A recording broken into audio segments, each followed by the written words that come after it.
हम लोग करने वाले हैं आपके एग्जाम के कुछ मोस्ट इंपॉर्टेंट क्वेश्चन। जो क्वेश्चंस आपको बेस्ट लगे, कुछ क्वेश्चंस को आप लिख के भी प्रैक्टिस कर सकते हो, क्योंकि लिखना ज़रूरी है। एग्जाम में तो जाके अंततः आपको लिखना ही है ना। अंतर के लिए तो स्पेशली आपका टेबल ही होना चाहिए, ठीक है। इसी तरीके से आपको देना है ये चीज़ को आंसर। हेलो एवरीवन, तो कैसे हैं सब लोग, एक बार मुझे फटाफट से बताएंगे। तो भाई देखो, आज के इस सेशन में है ना, हम लोग करने वाले हैं आपके एग्जाम के कुछ मोस्ट इंपॉर्टेंट क्वेश्चंस, ठीक है। कुछ मोस्ट इंपॉर्टेंट क्वेश्चंस, आपको हेडिंग तो पता लग ही गया। अभी मोस्ट इंपॉर्टेंट क्वेश्चन सर कैसे, मतलब जैसे देखो, इसमें वो सारे क्वेश्चंस होंगे जो सबसे पहले कॉन्सेप्ट को कवर करते होंगे, ठीक है। उसके बाद जो एग्ज़ाम में आने के बहुत हाई चांसेस होंगे। तो कुछ क्वेश्चंस हैं, मैं बीच बीच में हट भी जाऊंगा, आप स्क्रीनशॉट ले लेना, ठीक है। तो आप सारे क्वेश्चंस के स्क्रीनशॉट को लेना, और जो क्वेश्चंस आपको बेस्ट लगे, कुछ क्वेश्चंस को आप लिख के भी प्रैक्टिस कर सकते हो, क्योंकि लिखना ज़रूरी है। एग्ज़ाम में तो जाके अंततः आपको लिखना ही है ना। तो इसलिए कुछ क्वेश्चंस को आप लिख के प्रैक्टिस करना। मैं सारे क्वेश्चंस को आपको दिखा देता हूँ, ठीक है। तो चलिए फिर हम लोग करते हैं शुरू इस सेशन को। ये रहा आपके सामने, देखो हम लोग क्या देखने जा रहे हैं, मोस्ट इंपॉर्टेंट क्वेश्चन है ना। ये रहा शॉर्ट आंसर टाइप पहले, यानी कि जिसमें पहला आपका आता है क्या, व्यवसाय की परिभाषा लिखिए। तो ये सबसे आसान व्यवसाय की परिभाषा, डिफाइन बिजनेस, यानी कि आपको तो पता है ना व्यवसाय क्या है। तो आपको व्यवसाय, सबसे पहले व्यवसाय क्या है, तो जहाँ पे हम लोग लाभ कमाने या जीवन यापन करने हेतु उद्देश्य से हम लोग इस कार्य को करते, तो वही व्यवसाय, ऐसे करके आप लिख सकते हो, ठीक है। दूसरा, साझेदारी से आप क्या समझते हैं, ठीक है। साझेदारी से आप क्या समझते हैं, पार्टनरशिप से आपका क्या मानना है। तो पार्टनरशिप क्या होता है, दो लोग जब मिलकर साथ में बिजनेस कर रहे हो तो उसको हम लोग बेसिकली क्या बोलते हैं, एक से ज़्यादा लोग हैं। अगर दोनों किसी एग्रीमेंट पे, किसी एक एग्रीमेंट पर, डीड पर दोनों तय करके आपस में बिजनेस करें, तो उसको हम लोग क्या बोलते हैं सर, पार्टनरशिप ही बोलते हैं ना, साझेदारी। साझेदार का मतलब क्या है कि दो लोग, एक या अगर एक व्यक्ति अकेला बिजनेस करा तो वो एकल व्यापार, सोल प्रोप्राइटर हो गया। और अगर दो साथ में मिल गए, एक से ज़्यादा व्यक्ति आ गया, तो वो साझेदार में, यानी कि आपस में लाभ हानि सब बांटेंगे, है कि नहीं, ऐसी बात है। अच्छा, ये क्वेश्चन सेम हो गया, ठीक है। ये रहा, संयुक्त क्षेत्र उपक्रम से आप क्या समझते हैं, यानी कि what do you mean by, इसका मतलब आपको बताना। देखो ये सारे क्वेश्चन जो है शॉर्ट टाइप है, तो आपको इसके सभी के जो है जवाब थोड़े अच्छे तरीके से देने होंगे, लिखना होगा। मतलब बेसिकली आपको पूरा कॉन्सेप्ट के हिसाब से चीज़ों को समझाना होगा, समझ रहे हो ना। हाँ, तो वही बात। पांचवा है आपका, जीवन बीमा एवं अग्नि बीमा में 3 अंतर बताइए। तो देखो ये क्वेश्चन जो आपको बोल रहा है कि जीवन बीमा एवं अग्नि बीमा में 3 अंतर बताइए, ठीक है। तो इसका आपको कैसे करना होगा ना, इसका मैं आपको एक बताता हूँ कैसे आपको करना, सॉल्व करना, आई मीन बेहतर होगा। तो इस वाले को ना आप क्या करोगे, एक टेबल बनाओगे, ठीक है। ऐसे करके एक टेबल बनाओगे, एक ऐसे करके टेबल बनाओगे, जहाँ पर आपको इस तरीके से एक टेबल का, यहाँ पे आप लिखोगे आधार, ठीक है। यहाँ पे आप लिखोगे किसके बारे में है, जीवन बीमा और अग्नि बीमा के बारे में अंतर। तो आपको इसको ना इसी तरीके से बना के देना है, ठीक है। अगर ऐसा अंतर बताने वाला क्वेश्चन आता है ना, तो आपको हमेशा एक टेबल में बना करके, अंतर के लिए तो स्पेशली आपका टेबल ही होना चाहिए, ठीक है। इसी तरीके से आपको देना है ये चीज़ को आंसर, ठीक है। ई कॉमर्स क्या है, अभी देखो ई कॉमर्स का मतलब क्या होता है, ई कॉमर्स, ई का मतलब क्या, अगर ई जुड़ गया तो इसका मतलब इलेक्ट्रॉनिक है ना। कॉमर्स का मतलब क्या होता है कि हम लोग सामान को, है ना, सामान को क्या करते हैं, वस्तुओं का क्रय विक्रय, आदान प्रदान करते हैं। तो ई मतलब अब जो हम लोग ऑनलाइन के माध्यम से करते हैं, यानी कि इंटरनेट का सहारा लेते हैं, सिस्टम का, पीसी का, किसी भी एक ऐसे कंप्यूटर का सहारा लेते हैं, ऑनलाइन इंटरनेट का सहारा लेकर के जो हम लोग वस्तुओं का आदान प्रदान कर रहे हैं, वो आपका हो गया क्या, ई कॉमर्स हो गया, ठीक है। तो अब देखो 7वां प्रश्न आपके सामने आता है, व्यापार के सामाजिक दायित्व। सामाजिक दायित्व का मतलब क्या है, तो देखो सामाजिक दायित्व के, सामाजिक मतलब वर्ड से ही पता चला, सामाजिक मतलब समाज के लिए। तो समाज के लिए भी हर एक व्यापार का कोई ना कोई दायित्व होता है, क्यों, क्योंकि वो कच्चा माल तो अंततः समाज से ही खरीद के ले जाता है कि नहीं। हाँ, तो समाज के लिए भी तो कुछ दायित्व होती है, क्योंकि वो कमा रहा, देखो कच्चा माल समाज से खरीद के ले जा रहा, बेच भी रहा समाज को, जनता को, कमा तो जनता के सहारे ही रहा है, तो समाज को भी बदले में तो कुछ तो देना बनता है। तो आपको उसका जवाब यहाँ देना होगा, ठीक है। प्रवर्तक यानी कि प्रमोटर का मतलब है, तो प्रमोटर के बारे में बताओ। प्रमोटर कौन होता है, मालिक, कंपनी के मालिक को हम लोग प्रमोटर बोलते हैं बेसिकली, है कि नहीं। तो जो मालिक है, जो उसके प्रबंध को चला रहे हैं, उसको हम लोग प्रमोटर बोलते हैं, ठीक है। 10वां यानी कि प्रवर्तक। 10वां क्या है, व्यवसाय में लाभ की क्या भूमिका है। अभी व्यवसाय में लाभ की भूमिका क्या है, देखो व्यवसाय बिना लाभ के तो चल नहीं सकता। अगर आपको व्यवसाय को लंबी अवधि के लिए, दीर्घकालीन रूप में चलाना है, लंबे समय के लिए चलाना है, तो आपको लाभ कमाना ही होगा, है ना। क्योंकि अगर लाभ नहीं होगा तो आप अपने व्यवसाय को ना व्यापक नहीं कर पाओगे, फैला नहीं पाओगे, उसकी शाखाएं नहीं खोल पाओगे, उसके ज़्यादा कस्टमर नहीं बना पाओगे, अलग अलग तरह के उत्पाद नहीं बना पाओगे, समझे। तो ये चीज़ है। समझ रहे हो ना। तो इसीलिए बोला जा रहा है कि व्यवसाय में लाभ की क्या भूमिका है। डन। अभी एक है एकल स्वामित्व के 3 लाभ लिखिए। तो 3 लाभ बोल रहा है। एकल स्वामित्व मतलब सबसे पहले तो एकल स्वामित्व को समझना पड़ेगा। एकल स्वामित्व क्या है, जहाँ पे एक बंदा बिजनेस कर रहा है, एक बंदा अगर बिजनेस कर रहा है यानी कि एक बंदा बिजनेस कर रहा है, उसका मालिक बस एक ही इंसान है, ठीक है। एकल स्वामित्व यानी कि एक बिजनेस का मालिक बस एक ही बंदा है, उसके अलावा उसका मालिक कोई नहीं है। तो उसका लाभ क्या होता है सर, सबसे पहला पूर्ण गोपनीयता यानी कि फुल सेक्रेसी होती है ना, कि क्या चल रहा है बिजनेस में, नहीं चल रहा है वो बस मालिक को ही पता होगा और किसी को पता नहीं होगा, है कि नहीं। तो वही चीज़ है। फिर और क्या होता है सर, तो पूरा नियंत्रण इसी के हाथ में होता है, बिजनेस में क्या करना है नहीं करना, पूरा निर्णय सब कुछ इसी के हाथ में है। हाँ, अभी निर्णय लेने का पूरा अधिकार इसी के हाथ में, कब बिजनेस बंद करना है, कब बिजनेस खोलना है, ठीक है, ये सारा कुछ। तो 3 लाभ इस तरीके से आप लिखोगे, समझ गए। भंडारण, वेयर हाउसिंग क्या है, तो भंडारण का मतलब क्या होता है, तो जब वस्तु को, ठीक है ना, वस्तु के स्टॉक को आप कहीं किसी जगह पर एकत्रित करके रखते हो एक जगह पर, ठीक है, उसी को भंडारण बोलते हैं ना। ये भंडारण अलग अलग कंपनियां अलग अलग तौर से करवाती हैं, समझ रहे। तो इस तरीके से आपको इन कुछ क्वेश्चंस का जवाब देना है, ठीक है। फिर और थोड़े से क्वेश्चन है वो भी आप देख लो। अब क्या है, ये औद्योगिक नियम क्या है, तो स्टैट्यूटरी कॉर्पोरेशन आपको बताना होगा। डेबिट कार्ड, ठीक है, डेबिट कार्ड से आप क्या समझते हैं, what do you mean by debit card. अभी व्यावसायिक आचार से, आचार मतलब खाने वाला अचार मत समझ लेना, ठीक है। आचार से मतलब है ना रूल रेगुलेशन, ठीक है। एक एथिक्स होता है ना कि आपको नैतिकता से, यानी कि आपको कुछ भी ऐसा अभद्र व्यवहार नहीं करना है, आपको कुछ गलत नहीं करना है, ठीक है। एक नियम कानून से चलेंगे, जो कंपनी का नियम है, जो नियम कानून है, जो हमें पालन करना होगा, ठीक है। तो आचार संहिता की बात है। प्रविवरण क्या है सर, तो प्रविवरण का मतलब होता है ना कि देखो कंपनी जब अपने शेयर्स मार्केट में लेके आती है ना, तो एक प्रविवरण देती है। प्रविवरण क्या होता है, तो उस प्रविवरण में कंपनी का लाभ हानि खाता हर कुछ बना होता है, मतलब उसमें हर कुछ दिया होता है, ठीक है। तो प्रविवरण का मतलब होता है सर, प्रविवरण का मतलब सीधा सा अगर बोलोगे ना, तो प्रविवरण का मतलब यही होता है कि सर उसमें कंपनी की पूरी जानकारी दी होती है, ठीक है। तो प्रविवरण वो होता है कि स्टेटमेंट होता है जहाँ कंपनी का पूरा बताया होगा कि कंपनी क्या काम करती है, कंपनी क्या वस्तुएं बेचती है, कंपनी का उद्देश्य क्या है, कंपनी ने पिछले साल कितनी, कंपनी ने लास्ट 10 साल में, पिछले 10 सालों में कितने प्रॉफिट कमाया, कितना ये सब, ठीक है, कितनी बिक्री करी है, तो वो चीज़।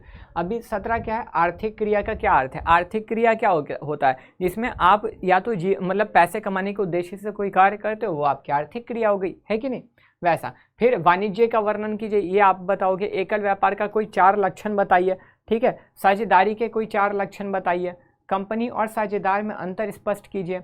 और पार्षद अंतर नियम क्या है, तो आर्टिकल्स ऑफ एसोसिएशन, ये क्या है, यानी कि आर्टिकल ऑफ एसोसिएशन में क्या होता है कि कंपनी का जो होता है ना, इसमें कंपनी के पूरे नियम कानून, अंदर के जो नियम कानून है ना, वो लिखे होते हैं, है कि नहीं, कि कंपनी में क्या क्या चीज़ें पालन होनी है। क्यों, देखो ना, बोल भी तो रहा, अंतर नियम यानी कि अंदर के नियम को बताता है, ठीक है। बीमा के कोई 4 विशेषता बताई, बीमा के 1-2 नॉर्मल विशेषता आपको बता देना कि बीमा आपको क्षतिपूर्ति से बचाता है, कोई नुकसान होने से बचाता है ना। तो बीमा के बारे में आपको कुछ अच्छे अच्छे लाभ बताने हैं, समझ में आई मेरी बात। हाँ, तो देखो ये सारे क्वेश्चंस का आपको जवाब थोड़े अच्छे तरीके से लिख के देना है, ठीक है। हाँ, रही बात, आपको मैंने क्या बोला था कि आप स्क्रीनशॉट ले लेना, है कि नहीं। तो आप स्क्रीनशॉट ले लो भाई, मैं हट जाता हूँ 2 मिनट के लिए या कुछ समय के लिए हट जाता हूँ, ठीक है। आप पॉज वगैरह करके जो है स्क्रीनशॉट ले लेना, ठीक है। देखो मैं हट गया ना, आप स्क्रीनशॉट आराम से अब ले सकते हो, ठीक है।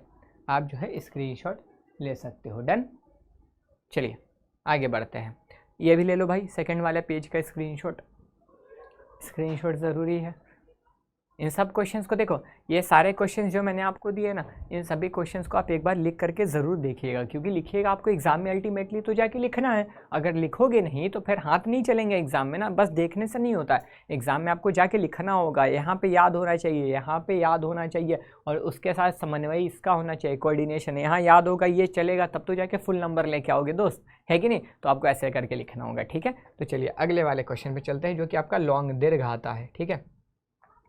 अब देखो इसमें क्या बोल रहा है, व्यवसाय के, देखो यहाँ और पे ध्यान मत देना, मतलब ये आप सभी आपको करना है, ठीक है। व्यवसाय के विभिन्न विशेषताओं का वर्णन करें। संयुक्त पूंजी कंपनी से आप क्या समझते हैं, इसके लानों का लाभ होगा, ठीक है, इसके लाभों का वर्णन करें। तो आपको ये सारी चीज़ें लिखनी होंगी यहाँ पर, ठीक है। तो आपको यहाँ पे बताना होगा कि व्यवसाय के विभिन्न विशेषता, यानी कि व्यवसाय जो है उसकी विशेषता क्या है, तो आपको यहाँ पे पूरा बताना। फिर संयुक्त पूंजी कंपनी यानी कि ज्वाइंट स्टॉक कंपनी से आप क्या समझते हो, पहले तो आपको बताना होगा कि आप ज्वाइंट स्टॉक कंपनी से क्या समझते हो, फिर इसके आपको लाभों को बताना होगा कि इसका लाभ क्या क्या है, ठीक है ना। तो आपको यहाँ पर चीज़ें ये बतानी होंगी। डन। अब आता है देखो दूसरा, साझेदारी एवं एकल व्यापार। साझेदारी एवं एकल व्यापार में क्या अंतर है, तो साझेदारी एवं एकल व्यापार में क्या अंतर है, तो साझेदारी क्या है, देखो एकल व्यापार में क्या होता है कि एक व्यक्ति व्यवसाय चलाएगा, है ना, एक ही व्यक्ति मालिक होगा, इसमें एक व्यक्ति होगा, ठीक है। साझेदारी में क्या, एक से ज़्यादा दो व्यक्ति होंगे, है कि नहीं, दो व्यक्ति होंगे, एक से ज़्यादा ही होंगे, सीधी बात, एक नहीं होगा दो होगा, ठीक है। तो सबसे पहला अंतर ये है। फिर सर यहाँ पे सीमित देयता होगा, वहाँ पे क्या होगा वो सब आपको देखना होगा। यहाँ पे तो सर असीमित देयता यानी कि अनलिमिटेड लाइबिलिटी हो जाएगी, है कि नहीं।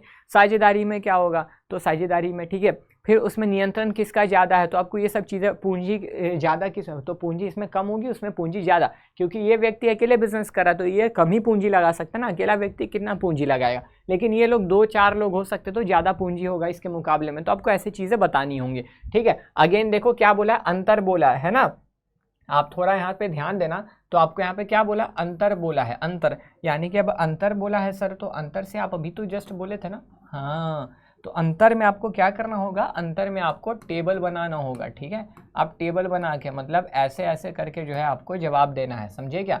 आपको एक टेबल बनाना होगा, ऐसे करके आप एक टेबल बनाओगे जहाँ पे आप आधार लिखोगे, साझेदार लिखोगे और एकल व्यापार लिखोगे। इस तरीके से जो है आपको पूरा अंतर बताना होगा, समझ गए जी। तो आपका ऐसे चलेगा, ठीक है। फिर जीवन, यहाँ पे क्या होगा, यहाँ पे जीवन बीमा, ठीक है ना।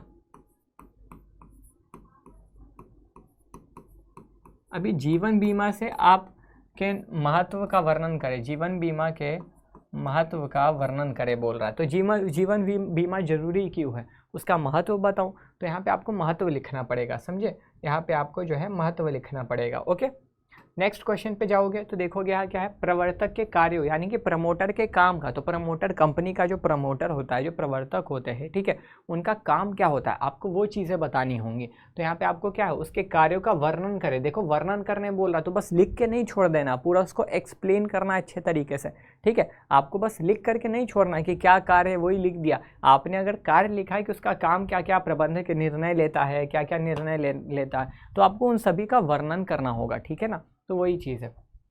डन। अगला, लघु उद्योग के समस्याओं का वर्णन करें। छोटे व्यवसाय के समस्याओं के बारे में फिर बोल रहा वर्णन करो, तो इस चीज़ को ध्यान रखना। आयात व्यापार की कार्य विधि का वर्णन करें, ठीक है, आयात विधि के कार्य व्यापार का वर्णन करें। ओके, अच्छा हाँ, स्क्रीनशॉट तुमको लेना है ना, स्क्रीनशॉट लेना है ना भाई, स्क्रीनशॉट भी तो तुम्हारे लिए ज़रूरी है, तो स्क्रीनशॉट लेते चलना, ठीक है। मैं हट गया हूँ, देख लो, पहले इतने का स्क्रीनशॉट ले लो, ठीक है, इतने का स्क्रीनशॉट ले लेना, फिर पॉज कर करके स्क्रीनशॉट, डन स्क्रीनशॉट, ठीक है। आगे देखो, अब बुरा व्यवसाय में लाभ, अच्छा ये तो हो गया ना, तो इसको नहीं भी करो तो कोई दिक्कत नहीं है। ई बिजनेस के कौन कौन सा लाभ है, ठीक है ना, लाभ है ई बिजनेस के, यानी कि इलेक्ट्रॉनिक रूप से जो ऑनलाइन मोड पे बिजनेस होता है उसके लाभ बता रहे हैं। तो समय बचता है, फिर आपको 24 घंटा उपलब्धता होती है ना, तो ये सब लाभ है ना, तो ये सब आपको लिखने होंगे, ठीक है। फिर निजी क्षेत्र एवं सार्वजनिक क्षेत्र में क्या अंतर है, हाँ ये मोस्ट इंपॉर्टेंट क्वेश्चन है आपके लिए, हालांकि ये तो सभी इंपॉर्टेंट ही लेके आयो, बट ये और भी ज़्यादा इंपॉर्टेंट है, ठीक है। पार्षद सीमा नियम और पार्षद अंतर नियम में अंतर बतलाइए, यानी कि आपको बोल रहा है MOA, ठीक है, जो कि होता है आपका memorandum of association versus article of association, इन दोनों में आपको जो है अंतर बताना होगा, ठीक है। मेमोरेंडम ऑफ एसोसिएशन और आर्टिकल ऑफ एसोसिएशन में आपको जो है अंतर बताना होगा। डन यहाँ पर, ठीक है। चलिए अब क्या है, निवेशकों, कर्मचारियों और ग्राहकों के प्रति, निवेशक, कर्मचारी और ग्राहक के प्रति व्यवसाय के सामाजिक दायित्वों का वर्णन करें।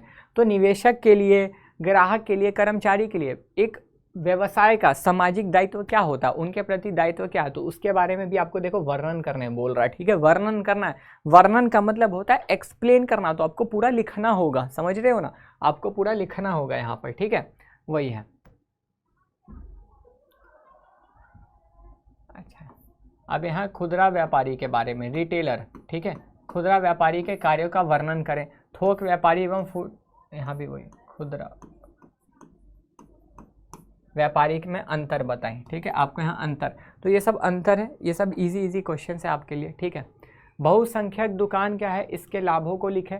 ठीक है, इसके लाभों को लिखे। बहुसंख्यक दुकान क्या है, इसके लाभों को लिखे। ठीक है, समता अंश, और ये छोड़ देना आप। ठीक है, ये छोड़ देना, इसको नहीं भी करोगे तो, हालांकि चलो है दे दिया है तो बना लेना।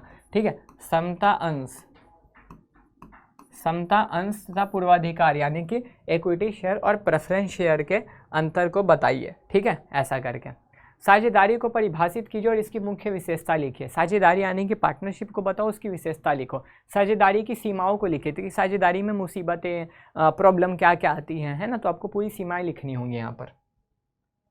ठीक है, एक व्यवसाय को प्रारंभ करते समय कौन से घटकों का ध्यान में रखना चाहिए, तो आपको देखो घटक बताया गया था ना कि एक व्यवसाय चालू करना है तो आपको किन चीज़ों का ध्यान रखना होगा। हाँ, आपको किन चीज़ों का ध्यान रखना होगा, आपको ध्यान रखना होगा कि सबसे पहले कितना बड़ा बिजनेस करना है, कितने बड़े स्तर पे करना है, क्या क्या हमें बेचना है, हमारा बिजनेस क्या होगा, तो इन चीज़ों को ध्यान रखना होगा। वैसे ही आपको जवाब देना है। संगठन के उपयुक्त प्रारूप के चयन में सहायक घटकों की व्याख्या कीजिए। ठीक है ना, वही बात है कि कौन कौन से सहायक मदद करते हैं आपको ये निर्णय लेने में। ठीक है, तो संयुक्त पूंजी वाली कंपनी के समामेलन के संबंध में अपनानी जाने वाली पद्धति का उल्लेख कीजिए।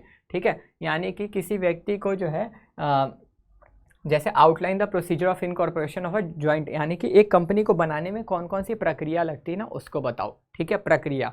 अब देखो फिर से वही प्रश्न है, प्रविवरण से क्या समझते हो। ठीक है, और उसमें किन किन बातों का उल्लेख होता है, तो एक प्रोस्पेक्टस में क्या आप क्या समझते हो, उसमें क्या क्या चीज़ें होती है, what does it contains.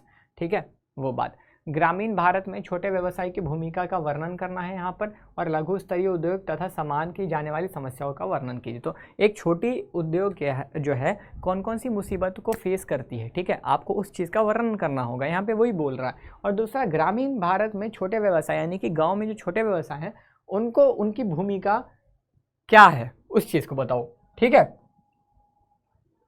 So that's all for today. तो इतने ही था आपके लिए जो ये सारे क्वेश्चंस है। ठीक है, आपको ये सारे क्वेश्चंस लिख करके प्रैक्टिस करने हैं, बिल्कुल आपको लिखना होगा।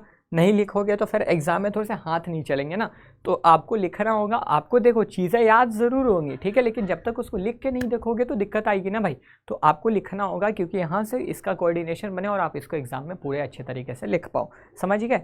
तो चलिए आज के लिए बस इतना ही, मिलता है फिर हम लोग अपनी अगली क्लास में। तब तक के लिए bye bye, take care, have a